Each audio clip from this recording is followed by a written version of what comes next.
Maligayang pagdating sa Filipino love stories. Dito natin isinasalaysay ang mga kwentong puno ng pag-ibig, sakripisyo, pagkakamali, at pag-asa.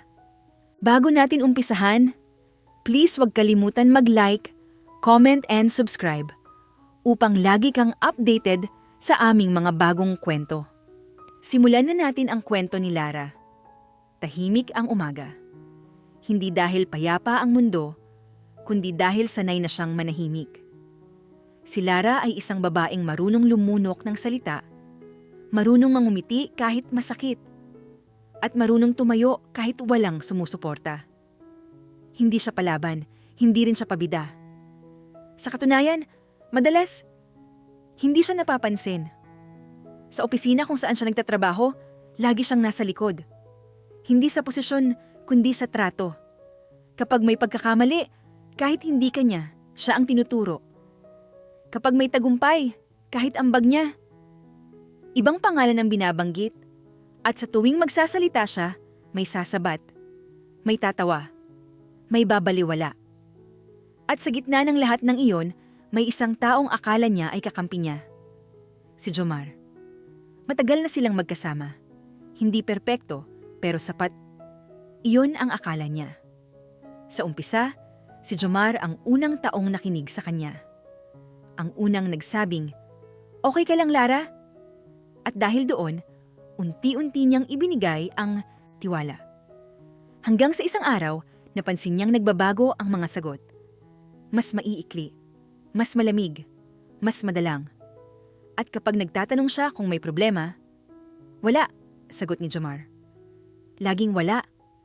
Pero ramdam ni Lara na may mali. Sa opisina, may isa pang pangalan na palaging naririnig. Rhea. Maganda, matalino, at alam niya kung paano gamitin ang boses niya para makuha ang gusto niya. At si Lara? Madalas nasa tabi lang. Isang hapon, habang nag-overtime si Lara para tapusin ang trabahong ipinasa lang sa kanya, dumaan si Jomar. Hindi siya huminto. Hindi siya tumingin. Parang hindi siya nakita. At doon, unang tumama ang tanong sa isip ni Lara. May mali ba sa akin? Hindi niya iyon sinabi ng malakas. Hindi rin niya iniyakan. Tinupi niya lang ang tanong at itinabi sa dibdib. Kinabukasan, tinawag sila sa meeting room. Nandoon si Miss Velasco. Direkta ang tingin, malamig ang boses. Pinag-uusapan ang bagong project. At sa gitna ng diskusyon, isang pangalan ang binanggit, hindi kay Lara, kay Rhea. Kahit ang proposal, si Lara ang gumawa. Tumingin si Lara kay Jomar. Sandali lang, ngunit sapat para makita, umiwas ang mga mata nito. At sa sandaling iyon, may isang bagay ang malinaw. Mag-isa siya, walang kakampi, walang sasalo. Walang magsasabing, hindi tama yan. Pagkatapos ng meeting, lumapit si Lara kay Jomar. Mahinahon. Walang sigaw. Walang drama. Pwede ba kitang makausap? Tanong ni Lara. Huminga si Jomar bago sumagot. Later na lang sabi niya. Busy ako. Busy.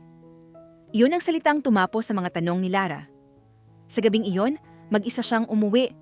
Tahimik ang kwarto. Tahimik ang isip. Pero mabigat ang dibdib. Hindi siya umiyak agad. Umupo lang siya sa gilid ng kama at inalalam. Kailan nga ba siya huling ipinaglaban? At wala siyang maaalala. Doon niya unang naisip, paano kung mali ang lahat ng pinaniwalaan ko? Ngunit kahit may lamat na ang loob, hindi pa siya galit. Hindi pa siya lumalaban. Sa ngayon, si Lara ay babaeng nagpapatuloy pa ring maniwala na may darating na araw na may kakampi rin siya. Hindi pa niya alam na minsan ang pagiging mag-isa ang unang hakbang para matutong tumayo mag-isa. At dito pa lang talaga nagsisimula ang kwento niya.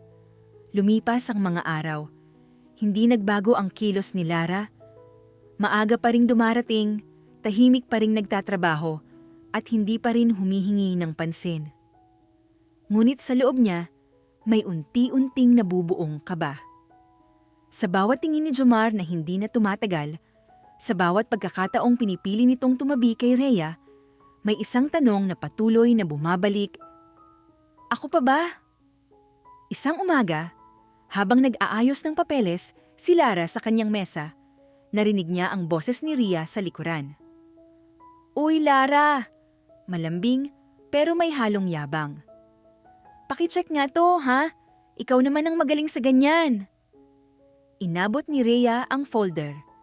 Trabahong malinaw na hindi responsibilidad ni Lara. Ngumiti si Lara. Tumango. Kinuha ang folder. Walang reklamo. Ngunit sa gilid ng mata niya, nakita niyang nakatingin si Jomar. Tahimik. Walang reaksyon. At doon niya naramdaman, hindi lang siya ginagamit sa trabaho, kundi pati sa katahimikan. Sa meeting kinahapunan, present na naman ang lahat. Muling nagsalita si Miss Velasco, malamig at diretso. Rhea, sabi nito, ikaw ang hahawak ng presentasyon sa client bukas. Nagulat ang ilan. Lalong nagulat si Lara. Dahil alam niyang siya ang gumawa ng buong presentation. Napatingin siya kay Jomar. Umaasang kahit isang segundo ay may tutol itong sasabihin. Ngunit wala. Tumango pa ito, parang sang-ayon. Parang normal lang. Pagkatapos ng meeting, habang naglalakad sila palabas ng conference room, hindi na napigilan ni Lara ang sarili. Jomar! Mahina ngunit malinaw niyang tawag. Huminto ang lalaki. Ano? Tanong nito. Walang emosyon. Yung presentation, simula ni Lara. Ako kasi. Napabuntong hininga si Jomar. Lara, putol niya. Huwag na nating palakihin. Team effort naman yon. Team effort. Pero iisang pangalan lang ang binabanggit. Tapos na ba? Dagdag ni Jomar, nagmamadali. May gagawin pa ako. Hindi na nakapagsalita si Lara. Iniwan siyang nakatayo sa hallway, bitbit ang mga salitang hindi na niya nailabas. Kinagabihan, nakita niya ang social media post ni Rhea.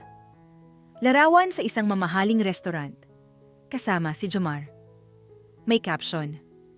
Good food, good company. Hindi na kailangan ng paliwanag. Tahimik na ibinaba ni Lara ang cellphone. Walang iyak. Walang sigaw. Isang malalim na buntong hininga lang.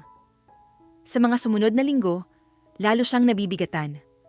Mas maraming trabaho. Mas kaunting pagkilala. Mas malamig na mga tingin.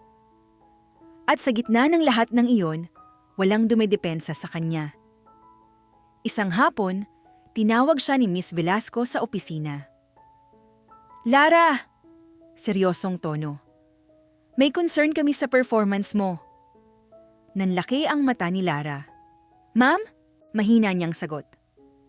Parang hindi ka na-focused, dagdag ni Miss Velasco. At may reports na nahuhuli ka raw. Nahuhuli. Alam ni Lara na hindi totoo iyon. Ngunit wala siyang ebidensyang hawak dahil ang karamihan ng dokumento ay hawak ni Rhea. At si Jomar, tahimik lang. Pag-isipan mo, pangwakas na sabi ni Miss Velasco. Hindi lahat binibigyan ng maraming pagkakataon. Paglabas ni Lara ng opisina, nanginig ang mga kamay niya. Doon, sa harap ng elevator, naramdaman niya ang bigat ng katotohanan. Hindi lang siya minamaliit. Unti-unti siyang itinutulak palabas. At ang pinakamasakit, ang taong akala niyang kakampi niya ang unang tumalikod. Sa gabing iyon, sa harap ng salamin, tinitigan ni Lara ang sarili niya. Pagod ang mga mata, tahimik ang bibig. At sa unang pagkakataon, isang malinaw na tanong ang bumulong sa isip niya. Hanggang kailan ako mananahimik? Hindi pa niya alam ang sagot. Ngunit sa loob ng katahimikan niya, may unti-unting nagigising. Isang lakas na matagal nang nakatago. At sa susunod na kabanata, hindi na lang sakit ang mararamdaman niya, kundi ang simula ng kanyang pagmulat. Dumating ang araw na hindi na kayang itago ng katahimikan ang katotohanan. Maagang pumasok si Lara sa opisina. Mas maaga kaysa sa lahat. Hawak niya ang folder ng presentation. Ang parehong presentation na ilang linggo niyang pinagpuyatan. Inayos niya ang mga papel. Huminga ng malalim. Ngayon, bulong niya sa sarili. Ngayon, magsasalita ako. Isa-isang dumating ang mga tao. Kasama si Rhea, maayos ang buhok, kumpiyansa ang lakad. Kasunod si Jomar. Hindi tumingin kay Lara. At nang magsimula ang meeting, tumayo si Miss Velasco. Good morning! Malamig na bati nito. Simulan na natin. Tinawag si Rhea upang mag-present. Habang nagsasalita ito, isa-isang lumabas sa screen ang mga slide. Mga slide na pamilyar kay Lara. Bawat linya, bawat numero, bawat ideya, lahat galing sa kanya. Sa gitna ng presentation na patingin si Lara kay Jomar, umaasa, kahit kaunti. Ngunit nakayuko lang ito, tila abala sa cellphone. At doon, may isang bagay ang tuluyang bumitaw sa dibdib niya.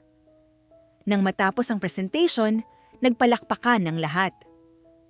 Good job, Rhea, sabi ni Miss Velasco. Very impressive. Impressive. Tahimik na tumayo si Lara. Ma'am, mahina ngunit malinaw ang boses niya. Pwede po ba ako magsalita? Biglang tumahimik ang silid. Napatingin si Miss Velasco. May sasabihin ka, Lara? Tumango siya. Yung presentation po kasi. Huminga siya ng malalim. Ako po ang... Lara!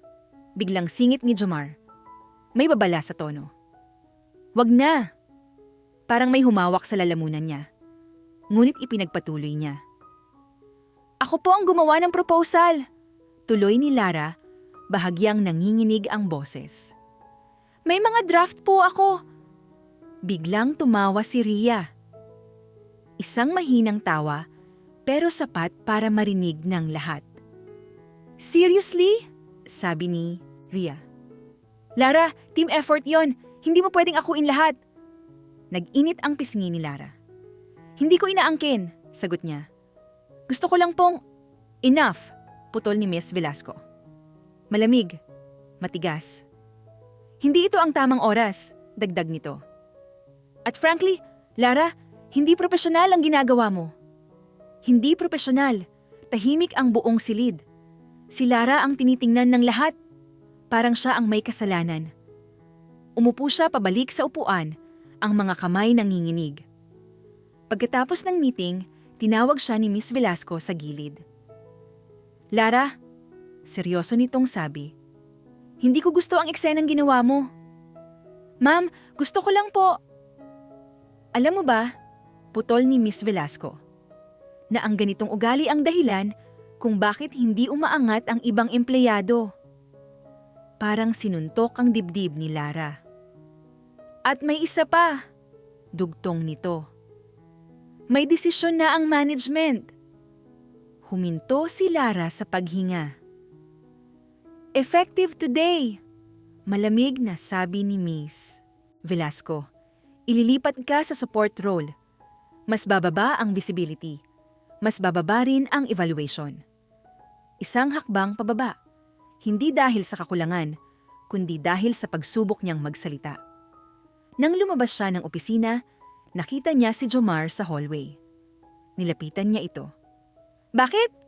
Mahina niyang tanong. Bakit hindi mo man lang sinabi ang totoo? Tumingin si Jomar sa kanya. Walang lambing, walang pagsisisi. Lara, sabi nito, kailangan ko ring isipin ang sarili ko. Iyon na. Isang pangungusap na tuluyang pumatay sa lahat ng tanong.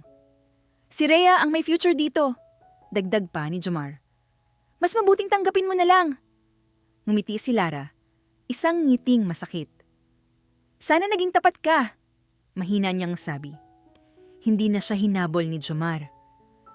Sa araw na iyon, umuwi si Lara na mas mabigat kaysa kailanman. Hindi siya umiiyak. Hindi siya nagsisisigaw. Umupo lang siya sa sahig ng kwarto, nakatingin sa dingding. At sa wakas, may isang katotohanang hindi na niya tinakasan. Wala siyang kakampi. Wala sa trabaho. Wala sa pag-ibig. At sa katahimikan ng gabing iyon, isang desisyon ang unti-unting nabuo. Hindi pa malinaw kung paano. Hindi pa alam kung kailan. Ngunit sigurado siya sa isa, hindi na siya mananatiling tahimik habang buhay. At sa susunod na yugto, ang pagkawala niya ang unang ikagugulat ng lahat. Hindi na pumasok si Lara kinabukasan. Hindi dahil sa katamaran, hindi dahil sa kahinaan, kundi dahil sa bigat. Sa unang pagkakataon matapos ang maraming taon, pinili niyang huminto, hindi para tumakas, kundi para makahinga. Umaga pa lang, sunod-sunod ang notifications sa cellphone niya. Mga email, mga chat sa work group. Walang nagtatanong kung okay siya, walang nag-aalala. Ang tanging mensahe, "Paki-turn over na lang ng files mo." Isang maikling utos.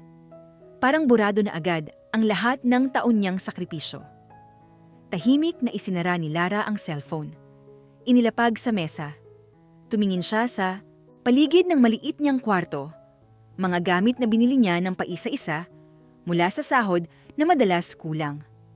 Doon niya unang tinanong ang sarili, ito na ba talaga ang halaga ko? Kinabukasan, bumalik siya sa opisina. Hindi para makipaglaban, hindi para magpaliwanag, kundi para magpaalam. Tahimik ang kanyang pagpasok. Walang pumansin. Dumaan siya sa mga mesa na minsan niyang tinulungan, mga taong minsang humingi ng pabor. Ngayon, iwas ang tingin. Sa HR, maikli ang usapan. Resignation? Tanong ng staff. Parang wala lang. Opo, mahinahong sagot ni Lara. Walang tanong kung bakit. Walang pagpigil. Paglabas niya ng opisina, nakatayo si Jomar sa may elevator. Nagkatinginan sila. Sandali lang. Ganito na lang ba? Tanong ni Lara. Walang galit, walang sigaw. Mas mabuti to para sa'yo, sagot ni Jomar. Ikaw na rin ang nahihirapan. Napangiti si Lara. Hindi dahil sa trabaho, mahina niyang sabi, kundi dahil sa'yo. Hindi na sumagot si Jomar. At doon, hindi na siya umasa ng kahit ano. Lumabas si Lara ng gusali ng walang lingon. Sa unang pagkakataon, wala na siyang trabaho. Wala ring plano. Ngunit may isang bagay na hindi nawala. Ang dignidad niya. Lumipas ang mga linggo. Walang balita tungkol sa kanya. Hindi siya nag-post. Hindi siya nagparamdam. Habang ang iba ay abala sa kani-kanilang mundo, si Lara ay tahimik na naglalaho sa eksena. Nag-impake siya ng iilang gamit. Iniwan ang lugar na puro alaala ng pagkatalo. Walang nakapansin. Walang naghahanap. At iyon ang masakit. Pero iyon din ang nagpalaya sa kanya. Sa isang tahimik na gabi, nakaupo siya sa harap ng bintana. Pinagmamasdan ang ilaw ng lungsod, mga ilaw na dati niyang pangarap. Huminga siya ng malalim. Hindi pa tapos, bulong niya sa sarili. Hindi niya alam kung saan siya pupunta. Hindi niya alam kung sino ang tutulong.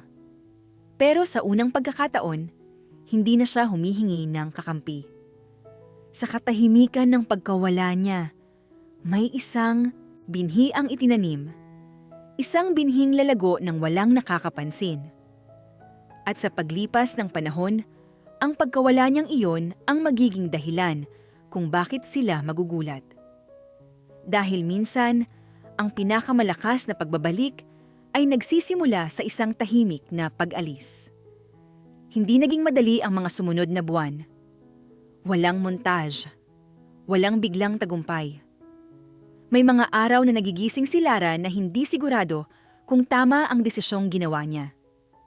May mga gabing tahimik ang paligid pero maingay ang isip.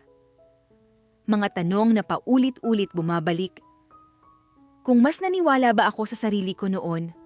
Kung nagsalita ba ako ng mas maaga? Ngunit pinipili niyang itigil ang mga tanong na iyon. Hindi dahil nakalimutan niya ang sakit, kundi dahil ayaw na niyang doon pa manatili. Nagsimula siya sa maliit. Isang notebook, isang ballpen, at isang malinaw na desisyon. Hindi na ako babalik sa dati. Inisa-isa niya ang mga natutunan niya sa trabaho. Mga mali, mga pagkukulang. At higit sa lahat, mga kakayahan na matagal niyang binaliwala. Isang araw, Habang nag-aayos siya ng mga lumang file sa laptop, may napansin siyang email. Isang lumang draft. Proposal na hindi na ipresenta. Hindi niya ito agad binura. Binasa niya ulit. At sa unang pagkakataon matapos ang matagal na panahon, hindi niya ito nakita bilang kulang, kundi bilang simula. Ilang linggo ang lumipas, nakarating siya sa isang maliit na seminar. Hindi siya imbitado. Nagbayad siya gamit ang natira niyang ipon. Tahimik siyang umupo sa likod. Nakinig, nag-obserba. At doon niya unang narinig ang pangalang Theo. Hindi ito ang pinakamaingay sa mga nagsalita. Hindi rin ito ang pinakapalakpakan. Ngunit malinaw. Diretso, may lalim. Pagkatapos ng seminar, nag-ipon ng lakas ng loob si Lara. Lumapit siya. "Sir," maingat niyang bati. "Pwede po ba akong magtanong?" Ngumiti si Theo, hindi pilit, hindi mapangmata. "Sure," sagot niya. "Ano yon?" Hindi agad nakapagsalita si Lara. Huminga siya. "May idea po ako," sabi niya sa huli. "Hindi ko po alam kung may saysay, pero gusto ko po sanang matuto."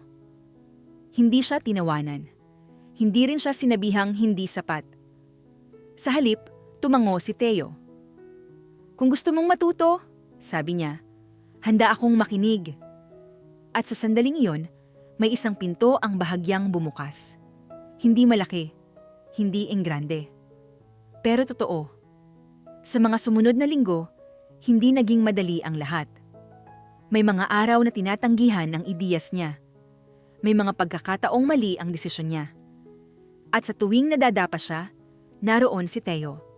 Hindi para buhatin siya, kundi para ipaalala kung bakit siya tumayo. "Hindi mo kailangan ng pahintulot ng iba," sabi ni Theo minsan. "Kailangan mo lang ng paninindigan." Unti-unting nagbago ang kilos ni Lara. Mas diretso na ang tingin. Mas malinaw na ang boses. Hindi dahil naging palaban siya, kundi dahil hindi na siya natatakot. At sa gitna ng lahat ng iyon, may isang bagay na hindi niya napansin. Hindi na siya naghahanap ng kakampi. Hindi na niya kailangan. Dahil natutunan na niyang maging kakampi ng sarili niya. At habang tahimik siyang naglalakad palayo sa dating mundo, sa kabilang dulo ng lungsod, may mga taong patuloy pa ring umaakyat sa hagdang hindi nila alam ay unti-unting nawawala sa ilalim nila. At si Lara, hindi pa bumabalik, hindi pa ngayon. Ngunit kapag bumalik siya, hindi na siya ang babaeng iniwan nila. Hindi napansin ni Lara kung kailan eksaktong nagbago ang lahat. Walang araw na ginising siya ng tagumpay. Walang umagang biglang naging magaan ang mundo. Ang alam lang niya, hindi na siya madaling matinag. Sa tuwing may pumupuna, nakikinig siya. Sa tuwing may tumatanggi, nagtatanong siya. At sa tuwing may bumabagsak na ideya, inaayos niya, hindi isinusuko. Kasabay ni Theo, natutunan niyang magsuri. Hindi lang ng numero, kundi ng tao. Hindi lahat ng malakas ang boses ang tama, sabi ni Theo minsan, habang nakatayo sila sa gilid ng isang maliit na meeting room. At hindi lahat ng tahimik ay mahina. Tahimik na tumango si Lara. Parang matagal na niyang alam iyon. Ngayon lang may nagkumpirma. Lumipas ang mga buwan. Hindi niya namalayan na dumadami na ang mga taong humihingi ng opinyon niya. Mga taong dati hindi niya kilala. Mga taong hindi interesado kung saan siya galing, kundi kung ano ang kaya niyang gawin. Isang hapon, habang naglalakad siya palabas ng gusali, may tumawag sa pangalan niya. "Lara?" Lumingon siya. Isang dating katrabaho. Mukhang nagulat. "Akala ko umalis ka na." Maingat na sabi nito. "Umalis ako," mahinahong sagot ni Lara. "Pero hindi ako nawala." At sa unang pagkakataon, narinig niya ang respeto sa boses ng kausap. Sa gitna ng mga bagong oportunidad, may isang imbitasyon na dumating. Isang closed-door discussion. Ilang tao lang ang kasali. Isa sa mga pangalang nasa listahan, Miss Velasco. Sandaling huminto si Lara sa paghinga. Hindi dahil sa takot, kundi dahil sa alaala. Ngunit sa halip na umatras, pinili niyang huminga ng malalim. "Handa ka na," sabi ni Theo, nakatingin sa kanya. "Hindi dahil sa kanila, kundi dahil sa sarili mo." Sa araw ng meeting, pumasok si Lara sa silid nang hindi nagmamadali. Diretso ang likod, tahimik ang hakbang. Nang magtama ang mga mata nila ni Miss Velasco, walang bahid ng emosyon ang mukha ni Lara. Walang galit, walang pakiusap. Propesyonal lang. Habang nagsasalita siya, hindi niya binanggit ang nakaraan. Hindi niya inilahad ang sakit. Hindi niya ipinagtanggol ang sarili. Ipinakita niya ang datos, ang solusyon, ang malinaw na direksyon. At sa bawat segundo, unti-unting nagbago ang tingin ng mga tao sa paligid. Pagkatapos ng meeting, walang pumalakpak. Ngunit may isang tahimik na bagay na naganap. May mga taong tumayo para lumapit sa kanya. Isa doon si Miss Velasco. "Hindi ko inakalang babalik ka," sabi nito. Walang ngiti, walang yabang. "Hindi po ako bumalik," mahinahong sagot ni Lara. "Hindi po ako umalis sa sarili ko." Walang naisagot si Miss Velasco. Sa gabing iyon, habang naglalakad si Lara pauwi, napansin niyang iba na ang pakiramdam. Hindi siya naghihintay ng validation. Hindi siya umaasa ng tawad. Ang gusto lang niya ay ipagpatuloy ang nasimulan. At sa katahimikan ng gabi, may isang mensahe ang pumasok sa cellphone niya. Mula kay Jomar. Isang pangalan na matagal na niyang hindi iniisip. Hindi niya agad binuksan. Hindi dahil natatakot siya, kundi dahil hindi na iyon mahalaga. At doon niya napagtanto, ang tunay na pag-angat ay hindi kapag hinabol ka ng mga taong iniwan ka, kundi kapag hindi mo na sila kailangang balikan. At sa susunod na yugto, ang tahimik na pagbabalik ni Lara ay hindi na mapipigilan. Dahil hindi na siya bumabalik para patunayan ang sarili. Bumabalik siya para pumili. Hindi agad binuksan ni Lara ang mensahe ni Jomar. Hindi dahil sa galit.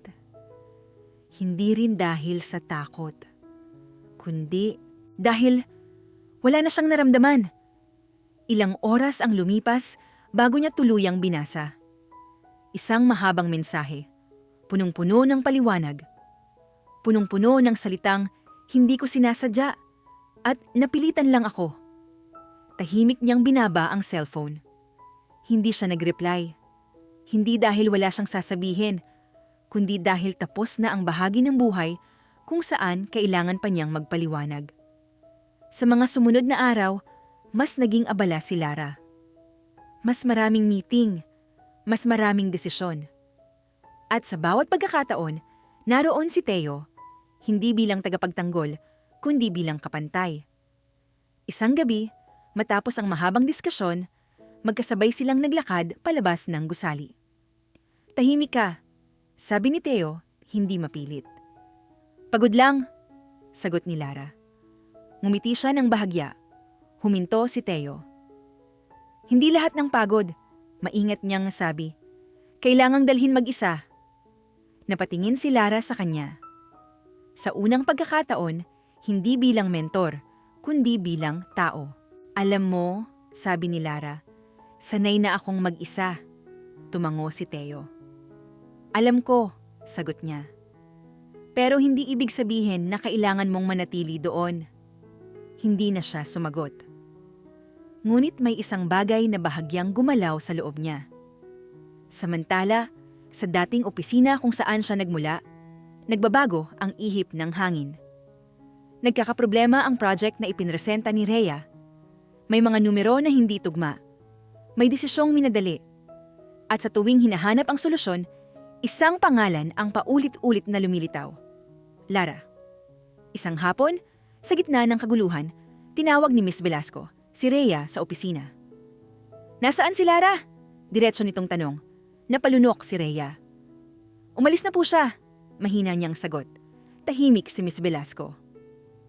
Sa unang pagkakataon, may bahid ng pagkabahala sa mukha nito. Samantalang si Jomar, palakad-lakad sa hallway, hawak ang cellphone. May binubuo siyang mensahe, pero walang lakas ng loob ipadala. Sa kabilang banda, sa isang maliit ngunit tahimik na kafe, nakaupo si Lara. Mag-isa. May hawak na notebook. May sinusulat. Lumapit si Teo. May dalang 2 tasa ng kape. "Hindi kita tinanong," sabi niya. Inilapag ang isang tasa sa harap ni Lara. "Pero alam kong gusto mo to." Napatingin si Lara. Ngumiti siya. "Salamat," mahina niyang sabi. Sandaling katahimikan. Pagkatapos, si Teo ang unang nagsalita. Kung sakaling dumating ang araw, maingat niyang wika, na kailangan mong pumili, hindi kita pipilit. Napatingin si Lara sa kanya. "Pero gusto kong malaman mo," dugtong niya. "Nandito lang ako. Walang pangako. Walang pressure. Isang presensya lang na hindi umaangkin." At doon, sa katahimikan ng sandaling iyon, napagtanto ni Lara, may mga taong dumarating hindi para palitan ng sugat, kundi para patunayang hindi na ito kailangang dumugo ulit. At sa susunod na kabanata, ang mga taong minsang tumalikod ay unti-unti nang mapipilitang tumingala. Dahil ang babaeng inakala nilang nawala ay hindi lang pala bumalik. Siya pala ang hahawak ng susunod na desisyon. Hindi inaasahan ni Lara ang imbitasyon. Isang maikling email. Diretso. Walang paligoy. Mula kay Miss Velasco. Huminto siya sa pagbabasa. Hindi dahil sa kaba, kundi dahil alam niya kung bakit. Tahimik siyang huminga bago tinanggap ang meeting request. Sa araw ng pagpupulong, bumalik siya sa gusaling minsang iniwan niya. Hindi bilang empleyado, kundi bilang bisita na may hawak na pagpili. Pagpasok niya sa conference room, nandoon si Miss Velasco, kasama ang ilang executive. At sa isang sulok, si Jomar. Nanigas ang lalaki nang makita siya. Hindi siya pinansin ni Lara. Diretso siyang umupo, binuksan ang laptop at naghanda. "Lara!" Formal na sabi ni Miss Velasco. "Diretso na tayo!" Tumango si Lara. Hindi siya naghintay ng tanong. Ipinakita niya ang datos. Mga numerong hindi kayang balewalain. Mga solusyong matagal nang kailangan, pero ngayon lang nila nakita. Tahimik ang buong silid. Si Ria, wala. At malinaw kung bakit. Pagkatapos ng presentation, nagsalita si Miss Velasco. "Kung tatanggapin mo ang posisyon," sabi nito, "handa kaming ibigay ang authority na dati mong hinihingi." Sandaling tumahimik si Lara. Pagkatapos, isinara niya ang laptop. "Hindi ko po hinihingi ang authority," mahinahon niyang sagot. "Gusto ko po ng malinaw na sistema." Nagkatinginan ang mga executive. "Hindi ako babalik," dugtong niya. "Kung pareho pa rin ang kultura." Tahimik si Miss Velasco. "May kondisyon ako," dagdag ni Lara. "Lahat ng credit ay malinaw. Lahat ng desisyon ay documented. At walang babaliwalain dahil lang tahimik." Walang tumutol. Sa gilid ng silid, napayuko si Jomar. Matapos ang meeting, habang palabas na si Lara, hinabol siya ni Jomar. "Lara!" Tawag nito, halatang naguguluhan. "Pwede ba tayong mag-usap?" Huminto si Lara. Huminga siya. "Sabihin mo," sabi niya. Walang galit. "Hindi ko alam na hahantong sa ganito," sabi ni Jomar. "Akala ko..." "Alam mo," putol ni Lara. Mahina pero malinaw. "Lahat tayo may piniling gawin." Tumango si Jomar. Luhaan ang mga mata. "Mas pinili mo ang madali," dagdag ni Lara. "At pinili kong tumayo." Hindi na siya naghintay ng sagot. Sa labas ng gusali, naghihintay si Teo. Hindi siya nagtanong. Tumingin lang siya kay Lara at ngumiti. "Natapos?" tanong niya. "Hindi pa," sagot ni Lara. "Pero malinaw na." Habang naglalakad sila palayo, may isang bagay ang nagiging malinaw. Hindi na niya hinahabol ang hustisya. Hinahawakan na niya ito. At sa susunod na yugto, ang desisyong gagawin niya ay hindi lang para sa sarili, kundi para sa lahat ng babaeng minsan ding natutong manahimik dahil walang kakampi. Ngunit sa pagkakataong ito, ang katahimikan niya ay may kapangyarihan. Hindi na bumalik si Lara bilang empleyado. Bumalik siya bilang isang taong may boses. Sa mga sumunod na linggo, unti-unting nagbago ang takbo ng mga desisyon sa kumpanya kahit wala pa siyang opisyal na titulo. May mga panukalang hindi na basta-basta pinipirmahan. May mga report na sinusuri ng mas mahigpit. At sa bawat proseso, naroon ang marka ng isang sistemang matagal nang dapat ipinaglaban. Sa likod ng lahat ng iyon, naroon si Teo. Hindi siya sumasapaw. Hindi rin siya umaagaw ng kredito. Tahimik lang siyang nandyan. Nagpapaalala, nagtatanong at paminsan-minsan, nagngingiti kapag nakikita ang pag-usad ni Lara. Isang gabi, matapos ang mahabang araw ng trabaho, nagkasabay silang umupo sa isang tahimik na lugar. "Pagod ka," sabi ni Teo, hindi bilang obserbasyon, kundi bilang pag-aalala. "Masaya," sagot ni Lara. "Pero pagod," ngumiti si Teo. "Pwede namang maging pareho," sabi niya. Tahimik silang nagmasid sa paligid. Pagkatapos, si Lara ang nagsalita. "Alam mo," mahina niyang sabi, "noon, akala ko kailangan kong maging tulad nila para umangat." Tumingin siya kay Teo. "Ngayon," dugtong niya, "alam kong mali." Tumango si Teo. "Hindi mo kailangang baguhin kung sino ka," sabi niya. "Kailangan mo lang piliin kung sino ka." Sa kabilang panig ng lungsod, ibang kwento ang nagaganap. Si Rhea, wala na sa spotlight. Mga proyektong dating hawak niya, unti-unting inaalis. Hindi dahil sa ganti, kundi dahil sa resulta.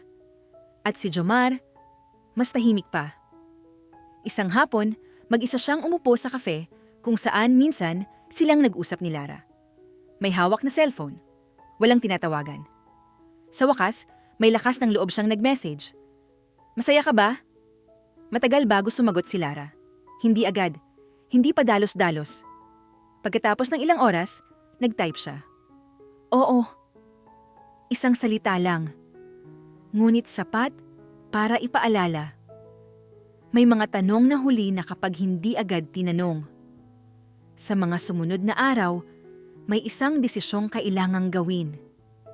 Isang malaking partnership, isang proyektong magbabago ng direksyon ng kumpanya at lahat ng mata nakatuon kay Lara.